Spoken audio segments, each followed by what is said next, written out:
Hey everybody, welcome to We Run on Reruns. I'm Amanda and I'm here with my brother Eric. What's up everybody? We are here, season 4 of Stranger Things now. We are starting it off and this is the Hellfire Club, chapter 1. This is going to be very interesting because we were just looking at it and we are now into long runtime episodes. Everything before this has been like 45 minutes, 50 minutes, and now we get into like every single one of these episodes is over an hour, most of them over an hour 15, and then towards the end, we get some that are hour 45, 2 hours long, so we'll see how this goes, but this is definitely going to be a much longer season in terms of time of episode. Yes, time for each episode. There's just more there. They're just trying to pack more into each episode, which is cool. I mean, there's only 8 episodes for this season. And there's a lot that happens. So I get it. And that's what's kind of cool about, I think, some of these streaming networks is there is so much more flexibility to sort of, for, a show to really put out whatever length works for them. Well, for the record, there are actually 9 episodes in season 4. But there are only 8 episodes in season 5. But that being said, they still start stacking like the final episode of both seasons is well over 2 hours long. The last show in season 4 is almost 2.5 hours long. It's its own movie all by itself. God. So the times on these episodes are so long that they might as well be 3 episodes. You know, and sometimes you have to look at it like that. Like this is no longer a single episode. This is multiple episodes stacked together. So yeah. Well, I don't know what we're going to do with our podcast when it comes to episodes like that, because we're not going to put out like a 4-hour podcast. But hey, we might need to split it up. I don't know. We might need to put out two different releases. Our own part 1 and part 2. Yeah. We'll see how we decide to roll that out when we get there. Still a few more weeks to go for that. But just as a reminder of where we left things in the finale of season 3, we had the adults and the kids connecting at the Starcourt Mall, devising a plan on how to take out the Mind Flayer and close the gate.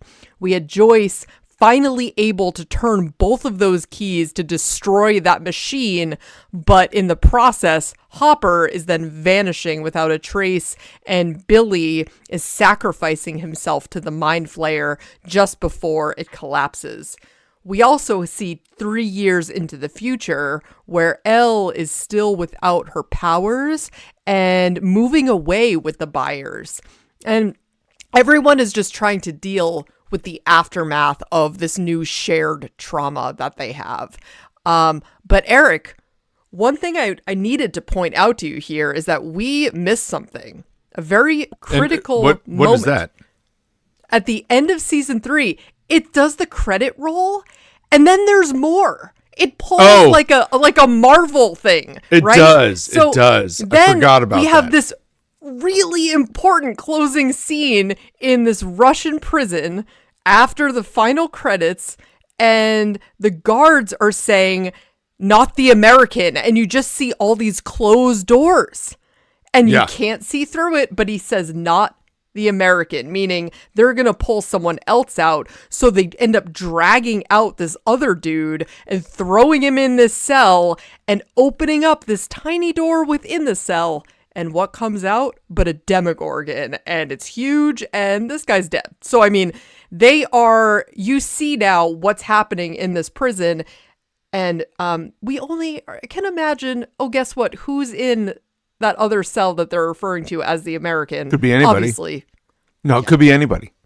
Maybe it's like your neighbor from down the road. Well, we see more into that in this episode, and there was a lot. I think there was just I like that they added that little piece, because it obviously at the end of season 3, people are left wondering, is Hopper dead? I mean, that's what it's clearly they want you to think he's gone, but you don't see a body. He's just gone.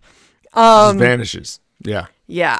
So I love, and we'll get to that soon. Yeah. That would make sense because you see those other 3 people in that scene get absolutely obliterated and disintegrated.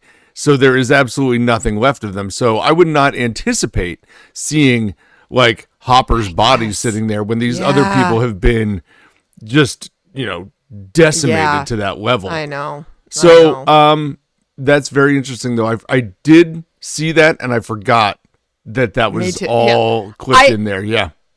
I saw it, for the first time I watched the episode, and I remember thinking this time around, I was like, I thought there was more of like a cliffhanger, totally forgetting that it's after the credits. And that actually, Eric, that made me go back to season 2. And I'm like, did they do this at the end of the other seasons? No, this is just season 3 so far. I forget if they did this also at the end of this season or season. I know that they didn't do it at the end of season 5, but yeah, when we get there, I'm going to be keeping my eye out for that. So if they did that at the end of season 5, people would freak out. But I would love to hear from you guys. Has anyone else done that with this season? Like, did anyone else just not see the end of season 3 because it was at the end? We just weren't expecting it. I mean, I don't know. To me, you could easily click off something. It's like, oh, the episode's over. That's, yeah. Funny thing, too, I saw some people referencing, there was like this clip of Mike and the gang doing some sort of like heads up game where they were putting names on their heads, right? Like they were putting character names on their heads. So like he can't see it. No, like, so he would hold up a piece of paper like this. He can't see the name that's on here. And they would all have to try to give him clues to who he is. Oh yeah. Like that scene episode of The Office. Yeah, except not like that. And so Mike had the name Alexi. Okay. And so he's like, so is this a character from season 1? And they're like, no. Season 2? No. Season 4? No. Season 5? No. He's like, so it's not someone from the show? And he's like, and they're like, you forgot a season. He's like, oh, season 3? And he's like, they're like, yeah. Is he Russian? Yeah. Is it Alexi? And he got it like real quick. But the comment section, there were a number of people that were like, how could he forget the best season? Interesting. And I was like, wow, didn't anticipate that comment. I kind of have, take. I mean, the whole season 3, I've been saying, I feel like people thought that was the worst one. And I liked it. I mean, I liked a lot of it. There were pieces of it, obviously, that I did not have a good time with. It was very up and down for me. But knowing that there are other people out there, even if they are the minority, that felt as though that was the best season is very interesting. It is. I mean, Eric, listen, you were talking about how there's a new generation out there that thinks Back to the Future 3 is the best of the trilogy. I can't even acknowledge those people. There's everyone, but everyone has different opinions out there. So, I mean, hey, that is, have it, run with it. Own it. If you are a Back to the Future 3 is the best one person, no, you don't. I would love to hear your argument. I would love to hear that. I would love to hear your ridiculous argument because it's not true. It's just not true. Just lies. Those we're just being contrarian to be contrarian at this point. It's just not true. Eric, we could go on and on about this, so we're gonna jump right in because this episode is definitely, it's an hour and 15 as we're saying. We're already 10 minutes in. We haven't even started the episode yet. This is bad. This is chapter 1, the Hellfire Club, and thank you for listening. Please like and subscribe. So we are opening up to a paper boy throwing papers on people's front steps. There's a crossword puzzle. We're seeing someone drinking tea. There's a bonsai tree. We don't know what is going on. There's someone that they're not showing their identity, but they're very meticulous. You can tell this, and then we realize it's Papa. And dun dun dun. This is a flashback to September 8th, 1979 in the Hawkins National Lab. And you see all the kids in that rainbow room using their powers in various games. And Papa is talking to one of the kids. You see number 10 on his wrist, and he's playing with this magic 8-ball. We also see 11's room, but we don't see her yet. And we see 10 now has electrodes attached to his head and being asked to see pictures that Papa is drawing, but he's seeing them through his mind, and he's doing a great job. Papa's being very, he's rewarding supportive. Him with praise and supportive. Yes. And, then we see he's drawing a bad picture of a dog. I love how he's identifying it as a cow just because it's a bad picture, but he can clearly see it. And they're both having, a sense of humor about it. Everything seems fine. And then Papa asks him to see Dr. Alice and what's going on there. And we learn she is with number 6, this other kid. And then 10 starts saying, listen, they're screaming. And now we're getting these flashes of blood that we're seeing because the camera is panning over into this room and seeing what 10 is seeing as well. And Papa, he pages out of the room, and that's when he hears another doctor saying, there is a situation. And then he looks to 10 and he's just saying, yeah, they are both dead. Yep. So then there's a ton of screaming coming out from the other side of the door, and then dead silence, which is very accurate to say because the door then busts open and it knocks out Papa. Finally, when he awakens, there are flashing lights, and he looks over and sees 10 even is dead on the ground. When he's leaving this room, he realizes everyone is dead. And there is blood and bodies everywhere. And Papa is then busting into the rainbow room and sees none other than 11 standing there with blood coming out of her eyes and a busted out that two-way mirror behind her. And you can see there is a break in the wall behind her as well, which we become more familiar with. And Papa is just saying, what have you done? What have you done? Looking at her. And that is all right before the credits. Then we get the credits. And I the only thing I wrote down was 11 question mark because it's supposed to be 11. It's not a great depicting of 11. And I'm like, maybe it's younger, maybe it's a different number, but it is supposed to be 11, right? That's how I took that. Horrible CGI. That's what it is. They tried to so this is the funny thing. It was right after this scene that I started thinking in my head, the first time I watched this, I never even asked the question, how did they get all this footage? They didn't obviously shoot all this with 11 with Millie Bobby Brown when she was younger, So what are you doing? Are you CGIing this? Did you cast some new kid? And I was looking through the cast list, couldn't find anybody. I'm like, man, this could be tough. And I don't remember this. I remember there are a number of scenes with this much younger 11, and I'm going to be very interested as to how those look on the rewatch. It's bad. Yeah, it's almost like they should have just used old, and clearly they didn't have the footage that they wanted to use, and they didn't have the ability to, I guess, use transpose or recast her actual face. I mean, yeah, it's tricky. I think that you did have to find, because you've already shown what this person looks like at this age. You have to be able to recast exactly, and that is that's tough. What's so tough with that too is that because I think her head is shaved, all of her distinct feature, they're just that much more prominent because you're only looking at her tiny face. And so if anything is off, especially with a child, it's just really tough. And this is, you just have to kind of know that it's her and roll with it. I'm going to go into this with a little bit of, okay, let's see how this shakes out. But because I don't remember thinking it was that awful on the first run through. But just this moment, I was like, is that 11? Is that supposed to be somebody different? Who is this? And Yeah, it's just one of those things that kind of stood out to me.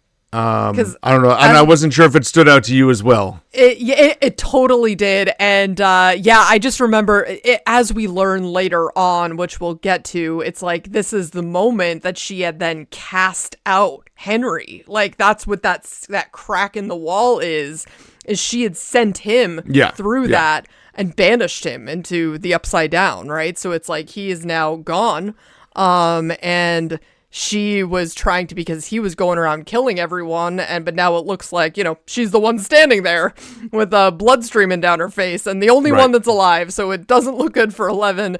And but then after the credits, we see it's 11 is narrating this bit here, and she's saying it's been 185 days, and this is her writing a letter to Mike. It's a very interesting moment here because she is, you can tell that 11 is still not quite the same as everybody else, because the way she interprets things is incorrect. But she sees it through her eyes the way that she, with I guess, just extra innocence, sees these things. Let's put it that way. Yes, 100%. And she's talking about a school project, and Joyce is, she has a new work from home job, and she's talking about how Will is painting and acting weird. And then we have Jonathan trying to get into college because he wants to go with Nancy, but his car is broken. And then, they're all out the door in this van with this dude we learn is Argyle with the long hair, and he's kind of the hippie. He reminds me of like a Cheech and Chong type, right? Like that's kind of where we go with Argyle. And she says that Argyle and Jonathan are, smoking plants, which is fine because it's natural, it's from the ground, but don't tell Joyce. It's like, okay. Classic pothead reasoning. Yeah, it's fine, it's from the earth. And then you see 11 then walking through the school because she's kind of, as Eric's saying, all sunshine and roses, but you can immediately tell when she's walking through the school, she doesn't have any friends. And this kid is but she's saying, I've made a ton of friends. And she clearly doesn't have friends. Like, this one girl waves to her in the hallway, so she waves back, but she realizes she's actually waving to the kid behind her, not actually waving at her. But I don't know that she recognizes that right away. So it's just one of those things.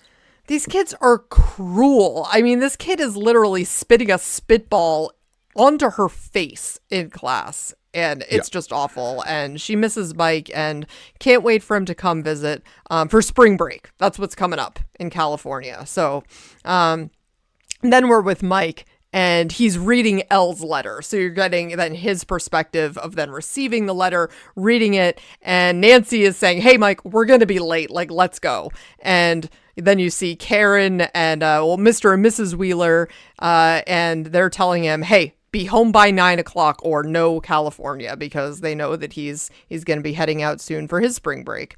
Then you see Dustin, where he's talking on the walkie, or the radio, the ham radio with Susie, who is changing his D- grade to an A by hacking into the school's computer. There you go. My God. That's why you have friends like Susie. I just love seeing Susie again. And then you have this moment with Steve and Robin driving to school, and he's telling her, just be yourself, with a girl that she likes in class, Vicky. And, he's telling her that he can tell Vicky also likes girls, so just go for it. And he's trying to give her the confidence to just go for it. Then you also see Max getting off the school bus, being stopped by a counselor she's supposed to be seeing her, but clearly blowing off their meetings. I mean, it's just one of those things where Max clearly is having a tough time dealing with what she has seen before, because now she is, she's coming off the bus. She's not really talking to anybody. She's got her headphones on. It's almost like she's reverted back to that Max that we saw at the very beginning of season 2, where she would just skateboard around and not really want to talk to anybody. And it took Dustin and Lucas and not really Mike, but Mike was there, like pulling her into the group. And you can see that kind of coming back because, well, you can't tell, you don't really know why, but at the same time, you kind of know why. Like, listen, she's been through a lot all of a sudden, as they all have been, but she's now been through it for the first time. Really. Oh, yeah, I mean, you know exactly and with Billy, why. Like, that's what I'm saying. You know exactly why she was like over Billy as he's dying, and like she was. Well, but like the rest of them all take it on the chin, like, it's all right. It's just another day in paradise, and she's dealing with it. She's having a much harder time. Yeah, I mean, it hit Max much more personally with the death of her stepbrother, right? So it's like they weren't exactly close, but it's still she had seen it Like I said, it's for the first time. She had been there as the end of season 2 had been a thing and had to deal with Billy coming at them, but she didn't actually deal with now the loss of Billy and then the ramifications, as we find out later, of what that has done to her personal family life. This is bad. I just really, I feel for Max here. She's obviously struggling, but we see that they're all, just trying to figure it out, right? So, then we're in the pep rally where Dustin is saying to Mike, like, that Susie is a certified genius. And they're going back and forth, and Mike's like, well, Elle saved the world twice, right? Dustin's like, yeah, but you still have a C in Spanish. It's like... Yeah, Dustin, okay. don't go bragging about what's happening. You probably should not tell anyone about what Susie's doing for you there. No. Then we see Lucas is on the back of the basketball team, and he's trying to wave to Max, who's in the crowd, but she's just not having it. She's looking away. She's not really interested in waving back. And then you see a kid on the basketball team. I think he's like probably the captain, and he starts preaching to the class like some type of politician about winning this game, and then he wants to have a moment for Hopper and the other lost lives in Hawkins, and it's like, oh, this guy is just full of it. Like, he just seemed so ridiculous and over the top, and really has no personal connection to what happened other than it was in his town. So it just felt very like when people give their heartwarming speeches about the loss of another classmate after, and they're so devastated, even though they never gave them the time of day when they're really around. Like, that kind of is what this reminds me of. Like that episode earlier with 11 in the, what was that, in season 2, when 11 finally knocked the bully over because they were in remembrance of Barb, when everyone's all sad, and it's like, no one really cared about Barb in that before that moment. No, and so it doesn't land. It's always, this always feels very self-serving. Now, the funny thing is, for those people who are friends of the kid giving the speech, which clearly is a lot because he's very popular, they all look at his speech as, wow, like he's just so like aware and conscious, and it's like a very vulnerable moment for him. Meanwhile, it's just self-serving.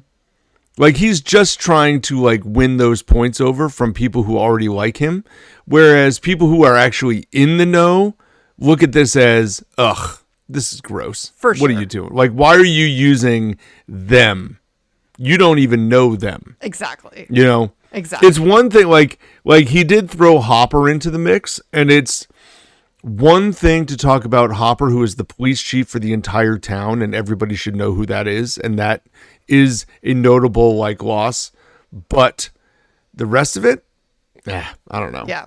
Well, then we have Mike and Dustin, and they're both in these Hellfire Club t-shirts now, and they're talking to Lucas about how the game that night is now, it's going to be a huge problem for Eddie. And we don't know who Eddie is yet, but he wants them to move their Hellfire Club meeting to a different night because Lucas has this game, and Lucas wants them to come to the game too. And he's pleading with them to talk to Eddie, because Lucas really likes being part of the team and he wants to belong. Like, I think he really wants to move into this different phase of his life, and he's trying to make these other connections, right? So how do you feel about this whole scene? Because I will say, I have a real issue here with Dustin and Mike. Yeah. Yeah. Like, this is your friend. This is your boy. He's doing something different. He has now gotten to the highest level of this different thing. And maybe you aren't the biggest fans of basketball, but this is your guy. Yeah. You're not going to go to his championship game. You're going to try to tell him not to go to the game, that the biggest game for his season. I don't understand that. Like, all of his friends, Max, Dustin, Mike, making him almost feel bad for doing another hobby and being incredibly successful at it. Even though, like they said, he's largely been a bench warmer, but he's still on the team and he is still like doing something. And I just have a hard time with them trying to dissuade him from going to this and instead finishing a D&D campaign. I agree. I feel the same way. You know, it feels very fitting though for the stage in their life too, where it's like people start going in different directions and having different interests. Yeah. But it does not sit right. Like, looking on this as a viewer, it's like, man, guys, be more supportive of your friend. You know, he's been with you through so much. And even though he's doing something different, you guys should be supportive, but they've really invested themselves into this Hellfire Club, and it is so cool to them right now that it's all they see. So it's sort of... Yeah, and I think Lucas is equally invested into this Hellfire Club, but there are things that he can't control, and you can control when this happens. Now, they can't because it's Eddie's thing. Exactly. But yeah, they have to try and make that happen. And I understand why Eddie would not care.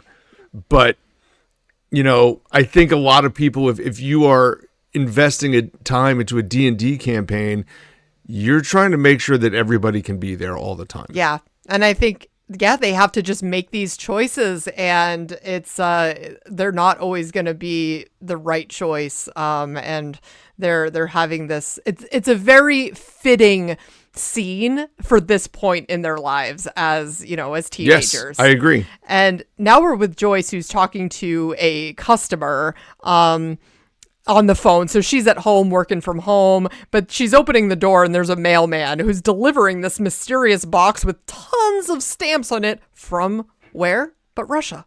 And she's opening it up and there's a Russian doll inside. So that's all we get there, but we'll get quickly back to Joyce shortly. I do like that she's selling encyclopedias via the phone. It's wonderful. Trying to It's wonderful. It's like, yes. I love it. Sign of the times. I love it, yeah. And then back in the classroom with Elle, where she is trying to follow this popular girl with her presentation on Helen Keller. So this other girl's up there. She's giving this presentation on Helen Keller. But by the way, before she walks in, do you recognize we get in this scene where she's walking into the classroom? Oh, no, what is it? We get Running Up That Hill for the first time. Oh, yes. Kate Bush. Yep. Nice. Kate Bush Running Up That Hill, which becomes like an anthem for this show. It really, really is. And honestly, it's the first time we hear it, which is funny because I just always associate it with Max. Yes.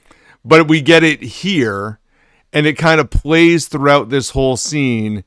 And then the next scene is Max at the counselor, and she asks her to take her headphones off, and she takes her headphones off, and the music kind of like goes into the headset and ends there. Love that. So just worthy note. I know you're always tracking music. Love that. So just want to put that out it's there. Such a great song, and it fits just really well with the show. Love that they used it. So we have then, Elle's hero is her dad, Hopper, and she is showing this, what she says, oh, this broke my heart. She's saying it's a dirayama. Oh, dear. So she's showing her diorama that she's made, and it's sort of going back to what you said earlier. It's very childlike. Like, it is very, the other girl, she had this like slideshow presentation. She's like up on the, using the projector, and then Elle is kind of going up with this very cute but it's very childlike. This diorama made out of the shoebox. A lot of people, Well, let me tell you what, there are no shoebox dioramas that are like beyond I that. mean, Like that's about as good as it's hey. getting for a middle schooler. I'm sure if you are an adult putting together one of these things, you could do something amazing with it. But most that I have ever seen in my days in my profession look pretty much like that. So, I don't think I made one in high school. I feel like that was a much like those kind of stopped probably at a younger age. I that's think where they it do. was like just bringing that in. It was like, oh, yep, this is going to be rough. That's fair. And That's fair. the kids are laughing at her, and it's just and this girl's saying, I thought this was going to be about historical figures. Oh, she and needs to go. Oh, this girl. Oh, I can't. Angela. Then Elle is running out of this school all upset, and Will is trying to tell her, it wasn't that bad. And she's saying, friends don't lie. And it's like, okay, 11. I mean, we need to also come up with another catchphrase here because I get it. Friends don't lie, but I don't know. Well, and Will's not wrong. It was fine. It was like from a presentation of what you were supposed to do. I feel like it was all right. She got very emotional. It was rough. It was tough. Because this girl, I don't blame her for getting emotional. She's getting bullied in the middle of the class. Like, she couldn't even get through it. This teacher was just off in La La Land. But that being said, Angela's point was that this is supposed to be about a historical figure. And Elle was trying to pin like Hopper as being a historical figure. And that is where it went off the rails. And so I totally understand her perspective. Yes. I think, remember, she gave a valid argument. She's in California now. These kids don't know who Hopper is. And so that is the thing. If she did this in Hawkins, no one would care. Everybody would be like, what a great project. But if the teacher had said something along the lines with, why don't we let 11 finish her presentation and explain that would be nice. How Hopper is a historical figure. It's like, let's just shut up, Angela. Like, my God. She's not great. Not great, Angela. No. But we go to Max now with the counselor. Yeah, then we're with Max listening to the Kate Bush song comes up again, and that classic season 4 song, and she's on her way to the counselor who is reviewing her grades, and they're lower than normal. She's asking her about her mom's drinking and how she's sleeping and her headaches and her nightmares. So you're getting and the stepdad is gone. Yes. Which is a noteworthy statement. Like this. Yes. This is like a very quick couple sentences that really sets Max's whole life in perspective. Grades are down, mom's drinking, stepdad is gone, having nightmares. And while she's doing this, she's having flashbacks as to, what she would be having nightmares about, which is Billy and how that all went down at Starcourt Mall at the end of season 3. And she's just saying, fine. The counselor's saying, we need to be open with each other, but that's not going to happen here. And it's not you see Lucas is waiting outside for her, and he's saying, the big game, it's a big deal. He wants her to go. He gives her a ticket. Yes, and he's saying, you should really find something that you care about too. Like, Lucas is really trying to be a really good friend here, and she's like, listen, we broke up. You don't need to be doing this anymore. And he's like, I still care. Like, we still care about each other, right? He's trying to still keep that connection alive. And he's saying, it's like you're a ghost now. And she's saying that she's just changed. It's simple. No big deal. So she is really just shutting down. Like, she's her pulling walls away are up. from everybody. And so like the statement of them breaking up too is important because again, that sets the tone. Like they're not together anymore. Yeah. And it shows that Lucas obviously, I think, would still be willing to be together with her. Absolutely. But he's trying to just help her as a friend move forward. And she's just continuing to pull away and away and away and away. Yeah, and then Max is going to the bathroom and she's hearing someone puking in the toilet, and it ends up being this cheerleader. And it's that cheerleader, Chrissy. And and she's who we first saw. She was at the pep rally, like leading the whole charge that the popular kid was talking about, and we saw her coming out of the counselor's office, very distraught. Those are the only two moments we really have of Chrissy before this that we didn't mention, but this is where Chrissy really kind of takes off. Yep, and she's saying, "Go away, I'm fine." And then we are with Chrissy in the stall where she starts hearing her mom's voice, but it is not her mom's voice. And she's saying Chrissy over and over and over again. And then we see these monster-like feet. We know these feet. These are Vecna's feet. These are Vecna feet. And they're under the stall right outside the door. And then the door is shaking so hard that that little flimsy lock thing just pops right off. And then it stops. And she's looking outside and there's no one there and there's nothing. And we get the lights flashing too, which also imply, what we've seen from the lights flashing before. That's right. And then we're in the cafeteria and this is where we meet Eddie. And he is... Yeah, my notes say Eddie, all caps, exclamation point. Like, yes, Eddie is here finally. Eddie enters the scene and he is walking on one of the tables and he's making these devil horns and saying, "This is all force conformity. That's the real monster." Eric, this is someone I would have been like, "Oh, Eddie's so cool in high school." Like, you definitely would have thought Eddie was the best person ever. I was all about that. It's like, that's right. Don't listen to the man. Like, I still am, but okay. This is where it all started. And, that's the real monster, and he's, we get this little speech from him. And, Dustin is casually mentioning how Lucas can't make it to Hellfire due to the what does he say? Oh, the balls in the laundry basket game. Yes, he has to do the balls in the laundry basket game, which is what Eddie was making fun of the basketball team for. That's right. I do want to set this up. We meet Eddie, by the way, reading about D&D in Newsweek and talking about how it's like disrupting our kids and like more. It's very much like all the stuff like, oh, Marilyn Manson is horrible for the children. He's like from Satan and all these things. This is what happened. It was Marilyn Manson. It was Mortal Kombat. It was Dungeons and Dragons. Like anything that Who's to blame? Yeah. Yes. These are the reasons why the kids are awful today. Mm-hmm. Yeah. And no. Yeah. And he and Mike, Dustin and Mike are suggesting that they postpone their upcoming game, and Eddie is all like, "Listen, Sinclair has been taken in by the dark side, and now you want to postpone the cult of Vecna?" So this is where we first hear Vecna's name being spoken too with the group.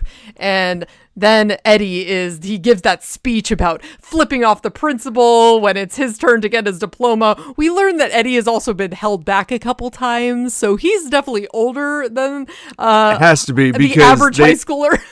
He talks about what he's going to do at graduation, and they're like, "Yeah, you've said that for the last 4 years, man. Like, you haven't actually done it yet." He's like, "This is my year." Let's see.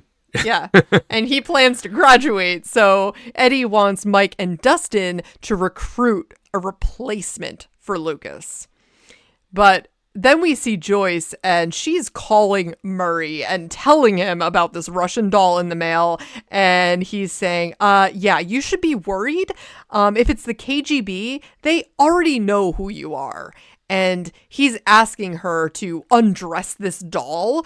And then that's when she sees this crack that's running up its abdomen. And she wants to smash it. She wants to see. It's like, clearly there's something that's going on here. But then we go back. Yeah. Then we go back with Jonathan and his friend Argyle in shop class, and so we get this. Eric, what did you make of this? It's like he's convinced. Okay, I'm very confused by this scene. Yeah. So there's like this bouncing back and forth of Jonathan and Argyle in shop class, and Nancy working at a newspaper scenario. Yes. Okay, but. And Nancy is wearing an Emerson College t-shirt. Uh-huh. And at this newspaper, which is at the high school, because Mike comes running into it at some point in the future. Yep. And it's about, like, they're working on a headline for the high school basketball game. Jonathan is in shop class with Argyle. Yep. So, but he's trying to go to college still. And so he's in California. But Nancy is obviously in Hawkins still. Yep. There's not the same area. They're talking about whether or not Jonathan and Nancy should be together or shouldn't be together. And both Jonathan and Nancy are making the argument that they deserve to be with each other, and that's why they like the other person. To me, fine. What I'm more concerned about is what is happening here. Nancy's in college, but at a high school newspaper. Is that right? No, she got into the college, so she's just wearing their gear already. So okay, so she's still in high school. Yes, but wearing the gear. This is the high school paper. Yes. Because okay, so then she's a senior because Elle at the beginning was like Jonathan's trying to go to college like Nancy. Yes. To me, that immediately said, well, Nancy's in college. But no, she's not in college. She's accepted, and she's going to college. So then Jonathan is trying to work in his shop class as a senior so that he can also go to college. Mm-hmm. Because it was very confusing, because at one point last season, they were both working for the town paper, which I thought was an internship, and we kept saying, well, they must be out of school now. I know. But it was over the summer. It was set in the summer, and we said it could be a summer internship. Yep. We don't really have a clear understanding of that. Yes. And so I felt like they were out of school, and now they're back in school, and I'm like, what is happening right now? And the same goes for in the future, we're going to see Robin. Like in school still. And I thought they were out. But Steve's out. It was the summer between... Steve's out? Yes, Steve was older. So Steve older than all of them? Yes. Like this... And do you remember, my brain hurt trying to figure all this out. I remember they mentioned, because you remember that scene back with Nancy and Steve in the car where she was talking to him about colleges. Like he was clearly ahead of them, right?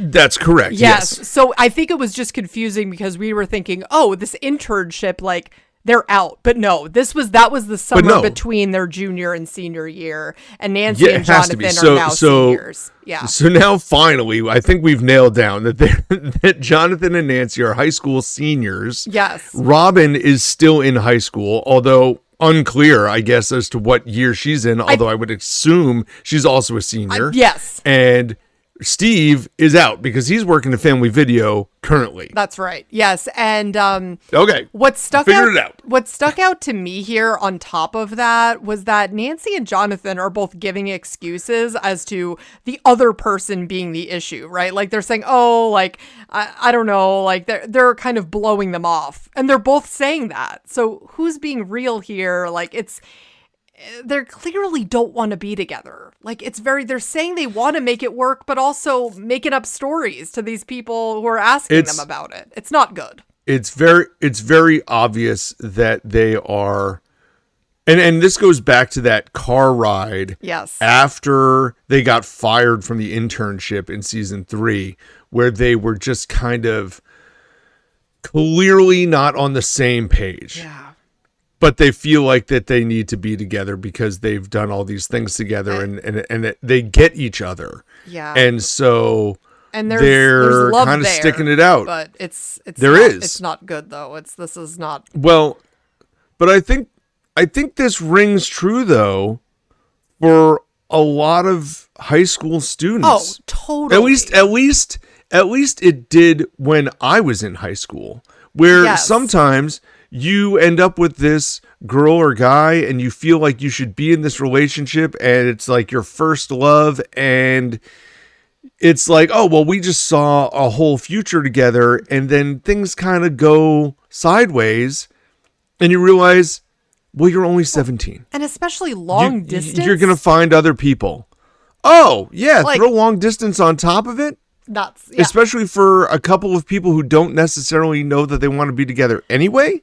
This is there's a lot of pitfalls here. Yeah, that's a lot of pressure at that age. I mean, long distance would be tough at any age, so right. Well, yes. Yes. Then we have Dustin trying to convince Steve to come to Hellfire Club, which he is not into, and Dustin is all like, no. You're just jealous of my older male friend, talking about Eddie. And Steve is just like, oh, God.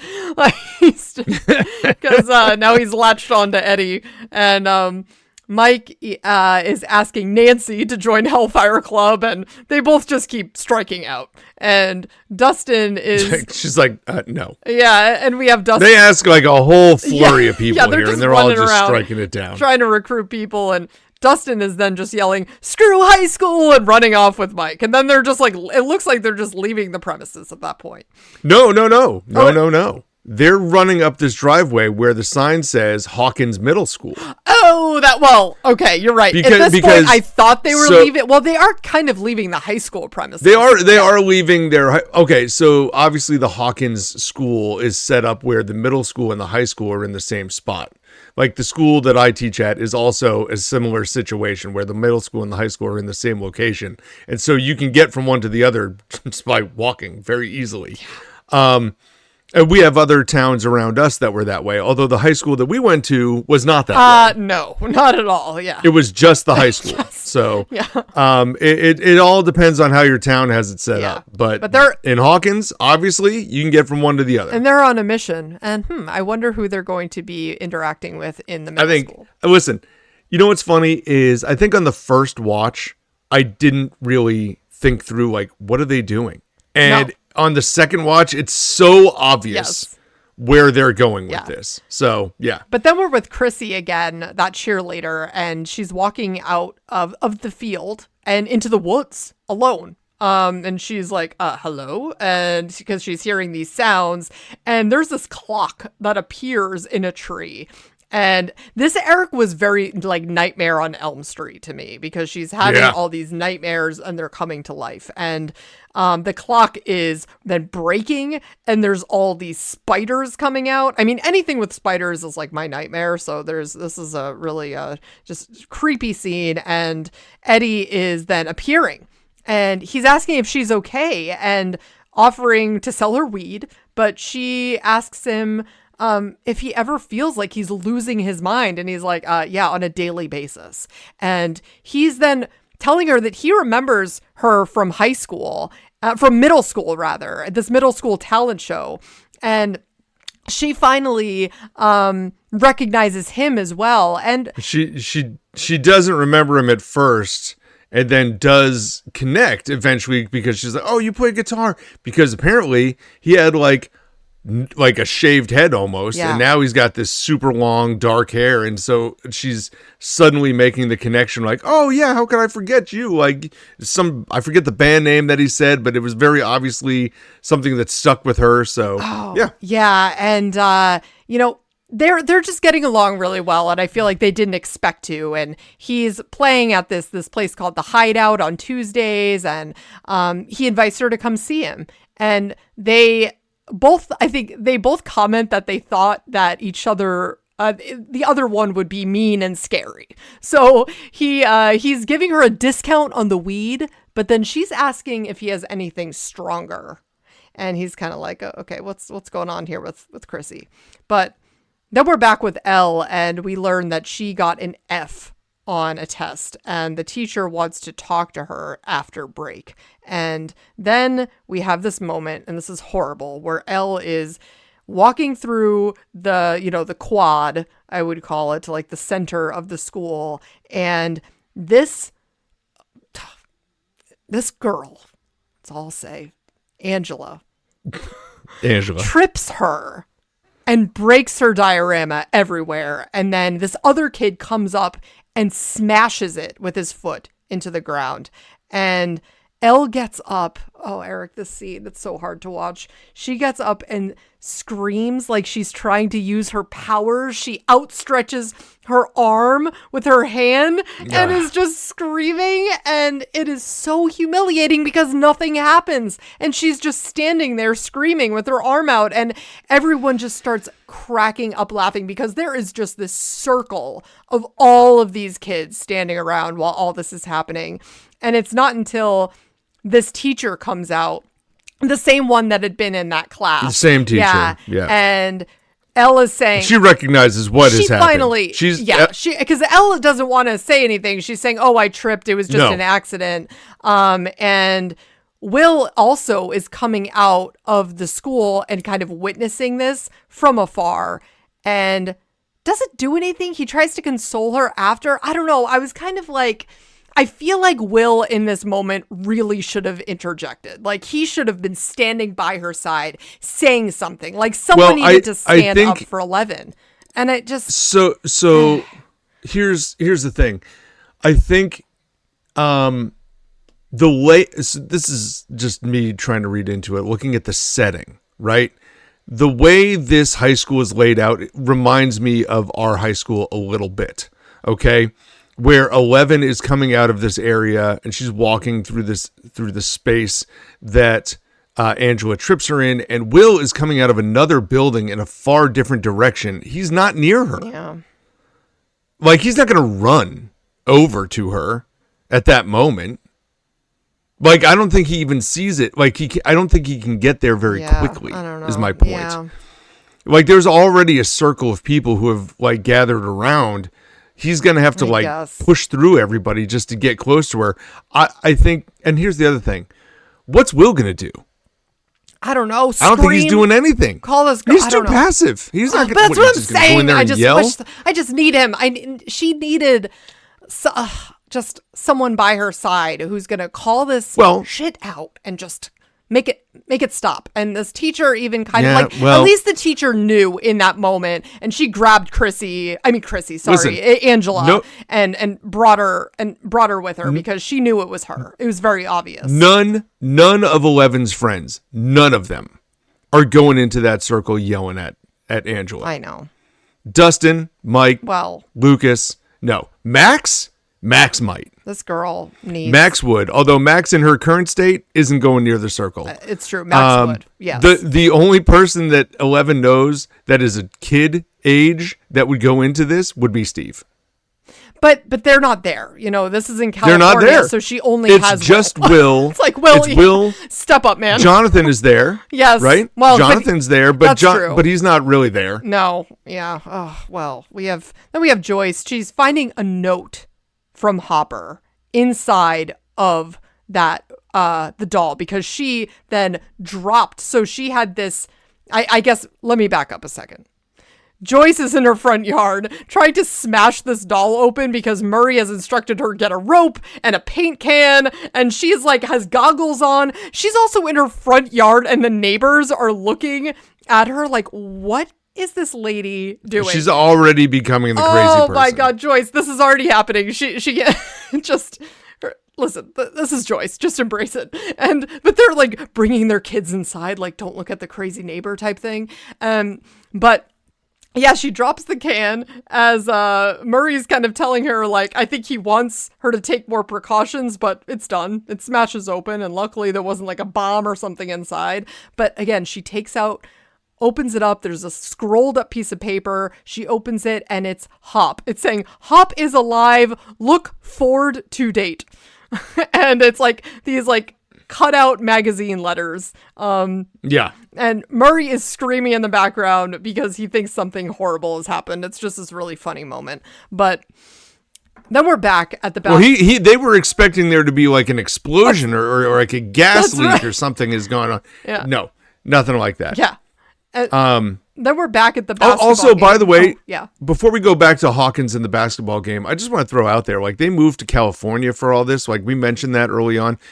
I forgot that they moved all the way to California. Yeah. I mean, I remember the settings and the scenes and what it looked like, but I forgot that they, said it was California. I did not think they moved that far away from Hawkins, which is in Indiana. Yeah. That is across the country. That's a long way away. I thought they moved like a state over. No. Not like that far. So that does put a lot more of a spin of this is not a distance that like Mike can cover. No. Quickly. Like, he's getting on a plane to go see her soon, but like that is, you can't just drive over and drop him off in 6 hours. Right. You've got to fly there.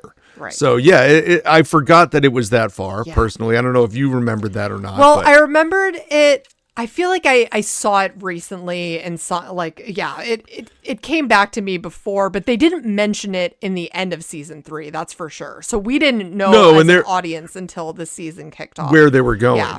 And there, like, I remember Argyle, and I remember some of the scenes from Argyle and how it looked.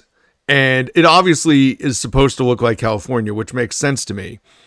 But I just didn't remember that part of it. So it is having that great a distance does put something to the inability to access their friends. For sure. Yeah, that's right. They're different time zone, but Joyce needed to get as far away as she could while still being in the country. I think that was kind of the point that I took away from that. And then we're back at the basketball game with Tammy Thompson singing. If we remember, this is the girl that Steve and Robin were cracking up about because Robin had the crush on her, but they agreed she sounds like a Muppet. And this is just a really cute and funny scene where they're kind of just making eye contact and they know what's going on here. But then Robin is making eye contact with that other girl that she likes, and they're kind of going back and forth. And but then you also see Lucas out on the court, and he's sad because he's realizing the guys are not there, right? So Max isn't there. The guys aren't there. Yeah, Nobody's there for him. Right. And we then see Dustin and Mike. They have recruited none other than Erica, Lady Applejack, to join the Hellfire Club. Such a great name. And Eric, do you know why Erica was wrapped in an American flag? I mean, I remember last season she made this big deal about, obviously, like, this is America and these are my rights and this is what I mean, I guess, is that just going back to... Oh, they played, what did they play?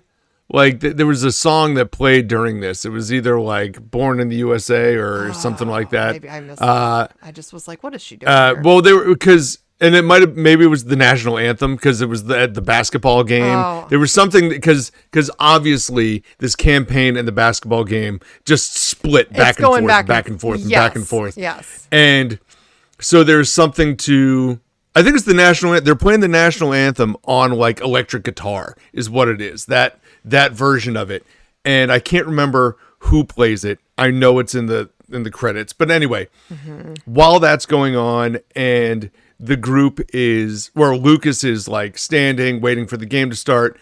In comes Erica Sinclair with the American flag walking into Hellfire Club. Yeah. And she's awesome. Erica is convincing Eddie of her skills in D&D and she ends up welcoming her in because it's clear that she knows what she's talking about. And Eddie's saying Vecna lives. This is his whole D&D campaign. And they all agree to fight to the death. And I just made a note here that Eddie's chair is like this giant old-fashioned throne. Like, it's very intense and it's very fitting for him. But this scene, again, it's flashing back and forth between the D&D game and the basketball game, and they're both trying to strategize in huddles, both groups. So, Dustin is sort of like the basketball team captain on their side, and we also see Lucas shooting his shot just as Erica is rolling her dice and they both score. And Lucas is being then carried out by his team and he is so happy because he's won the game for them. But his friends aren't there. And as they're leaving the school, he ends up seeing them coming out of the club meeting and they're all excited too because Erica has won their game for them. But they're just in two different worlds now. And one of his teammates is telling him like, man, come celebrate with us. And he ends up going with him. It's like, this is where he's at now. I would too. Yeah. I mean, and that's okay. I would too. Part of it is like, listen, it is, some of this is just, it is going to happen. I mean, I get it. Like these guys, it would have been great if they could have been there and be more supportive of Lucas, but they're also enjoying their thing. So it's sort of like neither one is wrong fully, but it's tough. It just is tough when your friends start going in different directions, especially with their crazy history that they've shared. But then before we go any farther, I do want to just double back. I did look it up. It was just the national anthem. They have it listed as like by Francis Scott Key, but there was definitely like electric guitar playing the national anthem, and I think that was backed with the Tommy Thompson like singing the national anthem at the championship game. While we kind of blurred over this, one of my favorite scenes. obviously Steve and Robin are having this like silent discussion in the crowd as he is just there as a fan and she is there in the band. In the band, and they're kind of mouthing back and forth to each other. He's like, told you, she's awful. Like, she's, like you said, she kind of sings like a Muppet. But next to Robin is Vicky, who Robin says, I had such a big crush on. And then, like, Vicky immediately reacts to that. Like, what? Hold on. What did you say? And Robin's got to backtrack herself out of this conversation because she doesn't want anybody to know, because earlier in this episode, there was this scene between Steve and Robin where they're talking about the idea of, well, if Robin goes after a girl and is rejected, she becomes the town pariah. If Steve goes after a girl and is rejected, like, nobody cares. So she has to know before she tries to like make a move. And that's what Steve was telling her. And that's a really, I know. That was a really cool scene, and it was very short-lived, but like this is where Steve was very like forward in his, being supportive of Robin and all the things that she's trying to do and how she's trying to navigate her last year potentially of high school. Yeah.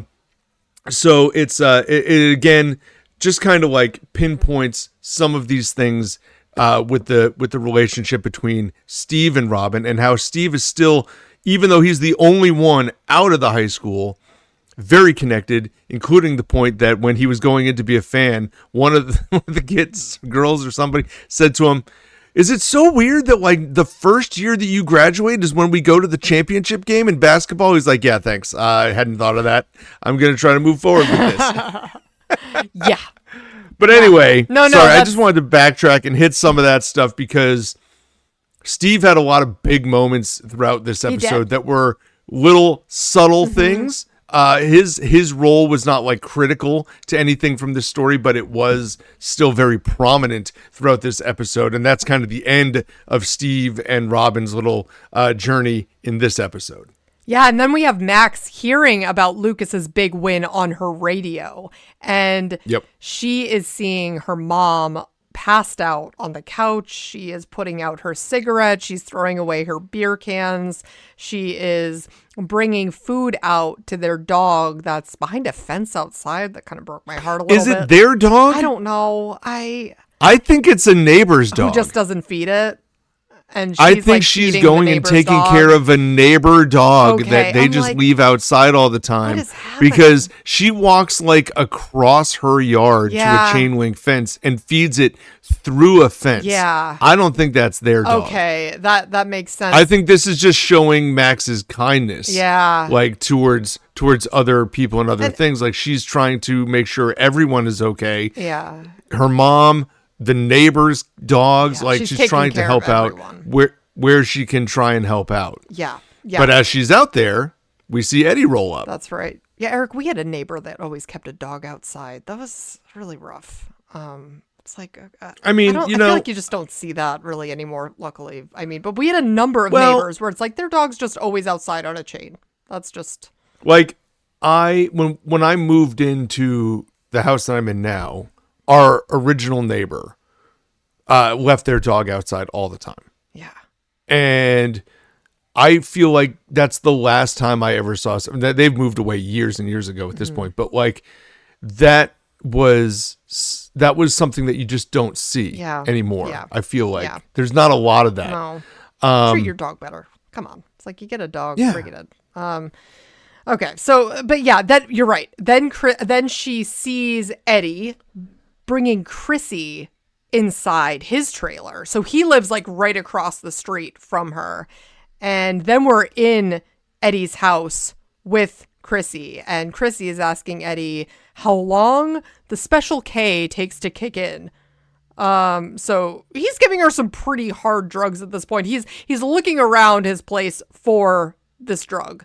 And while she's waiting for Eddie to find it in the other room, she starts to hear this clock again, and it is chiming really loud. And she tries to call for Eddie, but now she's fully in this hallucination again, and she's hearing her mom and seeing the back of her mom. But when she turns around, her eyes are just completely white, and now she is back in her childhood home. So now it's like she's not even in the trailer anymore. She's completely transported back into her childhood home, and her mom is yelling for her to open the door. But now it's turning into this demonic voice, and, Chrissy starts running away, and then she sees her dad, who is dead in one of the chairs, and his eyes and his mouth are all sewn shut. Not dead, moving. Oh, thank you. That's true. Very, very much moving, but his eyes and lips are sewn together. Yes, it's like he wished that he was dead. We'll just put it that way. I would. And Eddie is coming back out to see Chrissy in this zombie-like trance in the middle of his living room, and all the lights start flashing and going nuts. And then we're back with Chrissy, and she is just full on seeing Vecna now coming down her stairs. And the house is then covered in like flies and spiders, and she can't escape the house. It is boarded shut. And meanwhile, we see Eddie trying to wake her up, and she's just not waking up out of this. It's bad. This turned into like such an internet meme, I think, at this point, where we have like, Chrissy, wake up. And that was the whole wake up, thing. Chrissy! Yeah. I mean, he's yelling, Chrissy, wake up. And they converted this into some sort of meme or reel or whatever back in the day. I remember all having Eddie yelling, Chrissy, wake up, in like different like tones and stuff. It's awesome. Auto-tune. That's all I could think of. All I could think about when I was watching this scene was that happening. Oh my God. Yeah. But yeah, it was, I mean, this is a crazy scene. And Vecna is now in her face saying, it's time for your suffering to end. And he puts his hand right up to her face, and he is now we're back with Chrissy and Eddie, and she is levitating. Her body is off the floor, and then Eddie is then slammed down. Oh no, I'm sorry. Chrissy is slammed into the ceiling, and then Eddie just falls onto the ground and is watching her arms and her legs and her fingers all break and snap, and it's just awful. Her eyes are now completely white and bleeding. And then we see her skull just get crushed in, and Eddie is just on the ground watching this in complete shock and just screaming her name. It's horrifying. It's horrifying. Crazy. Yeah, that's the end. By the way, credits roll right there. I mean, crazy end to this. Yeah. I'm very interested as to how we rate this as we get into our next section.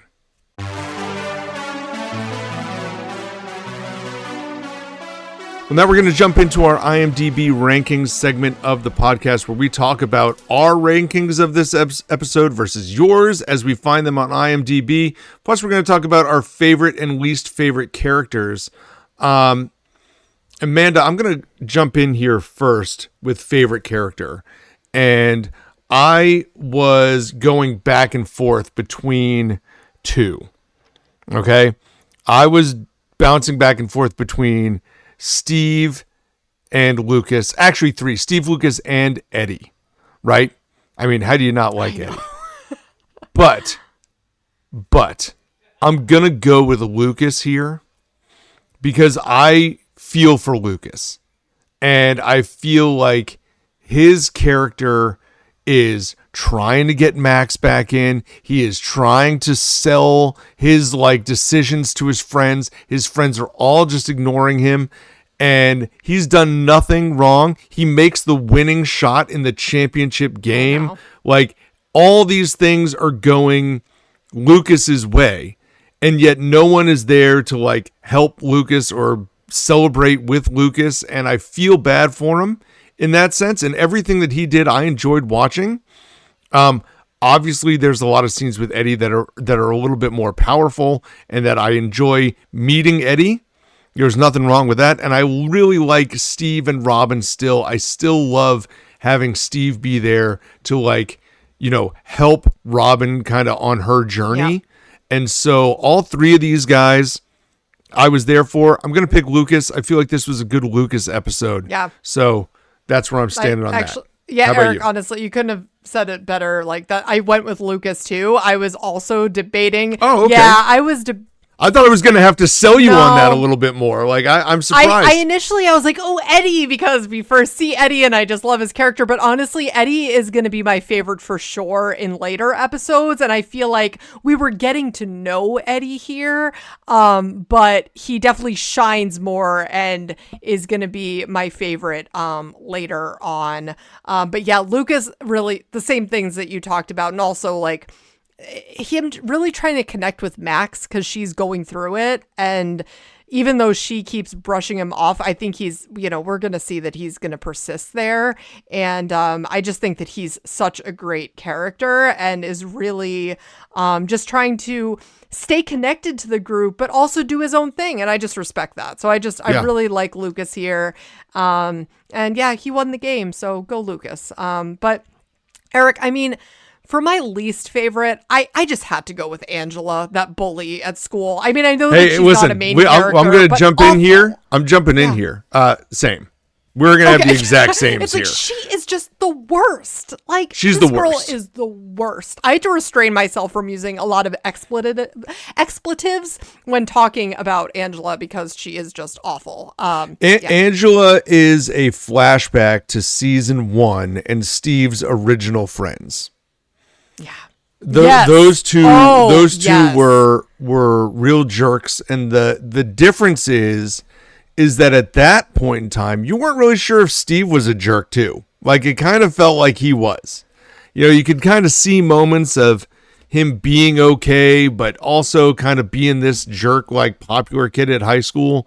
And what we see from Steve as he like makes his as he continues his character arc as we go, is that we love Steve. Mm-hmm. And that, the guy that he left in season 1 is a different guy. Angela, however, is just a bully, and she's not picking on she's just picking on Elle, who everybody loves. So no, this is real bad for Angela. I couldn't agree more. I absolutely have her as my least favorite. She's the worst. She's the worst. I mean, there's nothing else to say about that. It's just the worst. I'll throw this level out. of bullying in school, and it's just awful. I will put this out there. The other person that I considered for this was either Dustin or Mike. I was leaning Dustin, and it was more about just not caring at all about what Lucas is doing. Right? I really dislike how Dustin and Mike just didn't even attempt to support. Like they said that they would ask Eddie to change the date. They did. And so that's about as far as it goes. But like once he said no, they could have also just not gone. Yeah. They could have gone to support Lucas, but they weren't doing that. And so that really bothered me too. It does, but I also really get that that's what I get they're it into, and so from their perspective, the basketball team is like, dude, what are you doing? Like this is just not us, Like the idea that he's now a jock is just beyond them, Like that it's not. Well, and it doesn't fit in with their idea, There's a whole scene on Lucas saying we could be if I get in here with these guys, suddenly we're popular. And you guys will be popular too because you're my friends. That's how this works. And they're like, do you recognize that we don't care about being popular? Yeah. And Lucas is kind of like, yeah, but wouldn't it be a little bit easier if we were? And that's I get Lucas's point of view here. I don't think being part of the basketball team is all about being popular for Lucas. But I also think he's trying to say to his friends, hey, you don't have to think that just because it's popular, it's bad. And I think sometimes we get kids in high school that go down that road. This is a popular activity, so therefore I hate it. And that's not necessarily fair either. So sure, but then it's like popular by association with this guy who's like a politician, that kid who's standing out, he's the high school basketball. But you don't have to be their captain. Him. You know what I mean? No, you don't have to be that guy to still be connected to being popular.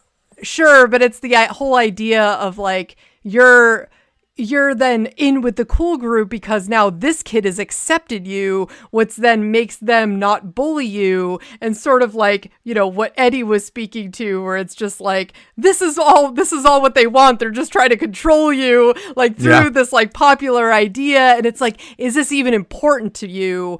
And to these kids, it wasn't important to them. Like, they wanted to make their own group, and who cares? Like, screw that popular group. Like, we don't want to be associated with that. And so it's just a very different mentality, which neither is wrong. They're just going in their own directions. But it is interesting that Lucas is trying to go on his own and do this own thing, and it is more popular, and he can take his friends with him, and they can still do D&D and be on the popular side.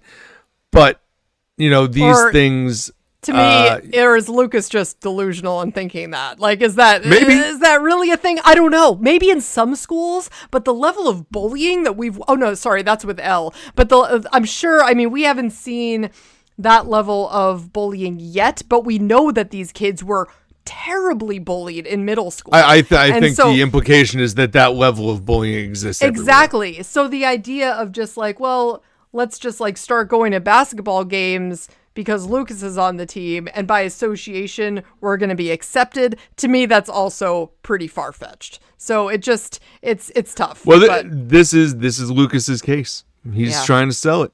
But listen, that's why I support Lucas and him standing up and doing what he wants to do. So that's why I just feel like he has such a good heart, and he's coming from the right place. So that's why I went with him as well. But okay. So what do you give this episode as a rating? I give this one a 9.0. So get out of here. I really like it. What? Did you too? Are we I also totally have aligned? it as a 9. I have it as a 9.0 exactly. I didn't want to go any higher than that because I felt like, we don't usually see 9s until much later. But I will say this episode in general is great. Yeah. And usually the first episodes have been rated poorly, and I don't really care what the rating is on this one. Like if we go back, poorly as far as Stranger Things stand. I mean, the last one, last one was 7.8. Poorly as that's true. The last one was 7.8. It was the lowest episode of that season. The one before that was 8.1, which was the lowest episode except for the Lost Sister episode. That was crazy. Yeah. So typically, these season openers are weaker from the IMDb fan base, but I love it. I think I was attached to every story, whether it be Steve and Robin, whether it was Max, whether it was Eddie and the D&D crew with Erica now, whether it was Lucas at the basketball game or Eddie and Chrissy. Like, all of it was really good. The weakest story, which I again point to, unfortunately, ends up being Nancy and Jonathan's scene. That one you could have skipped. But, I also thought about giving either Nancy or Jonathan my least favorite character, but Angela. But they're not, because it's Angela. She's awful. It's Angela. Yeah. Even the other scene with Joyce and Murray, awesome. Like, there's something there to take from that. Oh, well, because now we know Hopper, for sure. He's out there. Great. Yeah. The only thing that we know about Nancy and Jonathan is that they're both saying that they want to be in this relationship, even though they both kind of imply that they don't. Mm-hmm. So I'm very curious. What do the people give this one?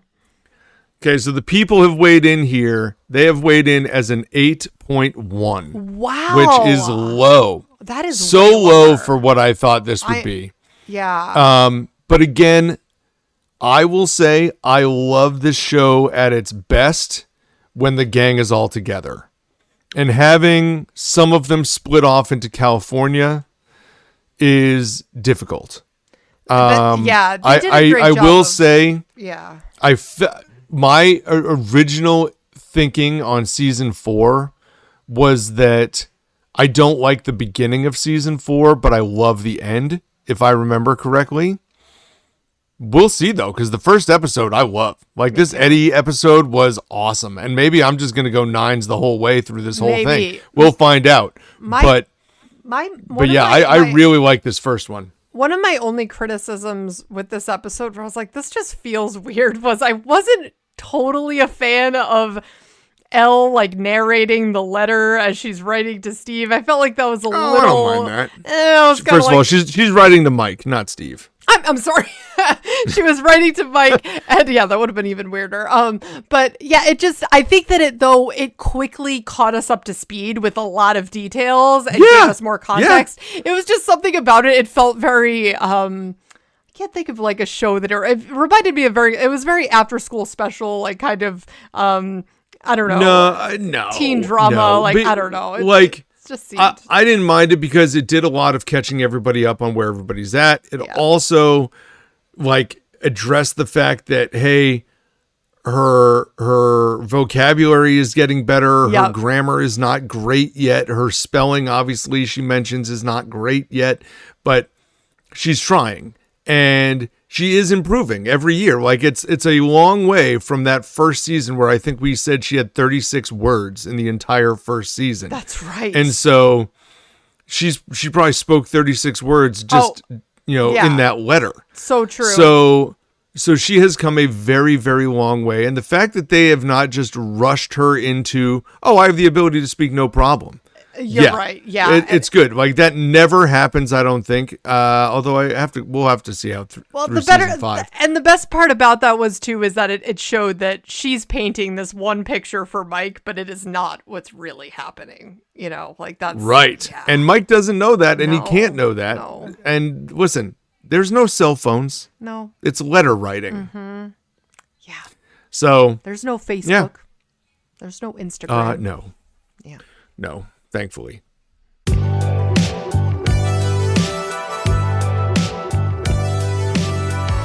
Well, thank you so much for listening to the We Run on Reruns podcast. Please check us out on our socials. You can check us out on YouTube or Instagram or any of these other social media platforms. We are out there. You can check out our website at werunonreruns.com where we have our episodes in full, and you can find them on Spotify or Apple Podcasts or your other favorite podcast players. For Amanda, this is Eric. Enjoy watching Season 4, Episode 2 of Stranger Things, Vecna's Curse, this week. Happy rerunning, everybody. See you later, guys.